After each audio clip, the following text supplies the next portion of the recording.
சக்தி. என் அன்பு தங்கமே, நீ விரும்புகின்ற ஒரு உறவு, நீ உயிராக நேசிக்கின்ற ஒரு உறவு உன்னை பற்றி என்ன நினைக்கின்றார் என்று நான் சொல்லட்டுமா? இதை முழுமையாக கேள் தங்கமே. நீ விரும்புகின்ற உறவை ஒரு நாளும் காயப்படுத்தாதே. அவர்களை இழிவாகவும் பேசாதே. அவர்கள் ஏதேனும் தவறு புரிந்தால் மன்னித்து ஏற்றுக்கொள். தவறு ஏதும் செய்யாமல் இவ்வுலகில் யாருமே இல்லை. அவ்வாறு உன்னால் மன்னிக்க முடியவில்லை என்றால் நீ மௌனமாக விலகி வந்து விடு, அல்லது மௌனமாக இருந்து விடு. உன் மௌனமே அவர்களுக்கான தண்டனை என்பதை நீ உன் மனதில் வைத்துக்கொள்.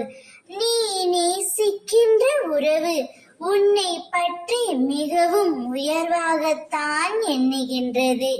நீயாகவே உன் தரத்தை குறைத்து கொள்ளாதே.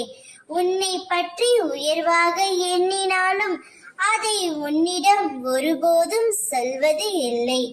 அவருக்கு அதிகமாக கோபம் கூட வருவதில்லை.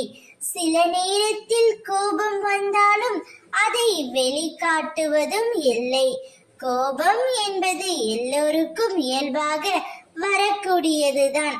விட்டு கொடுப்பவர்கள் எப்பொழுதும் கெட்டு போவதில்லை என்ற பழமொழிக்கு உதாரணமாக என் பிள்ளை இருக்க வேண்டும் என்பதே அம்மாவின் ஆசை.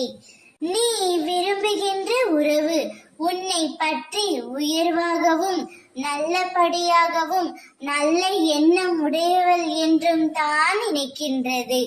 நீ சந்தோஷமாக இரு, நல்லதே நடக்கும். ஓம் சக்தி.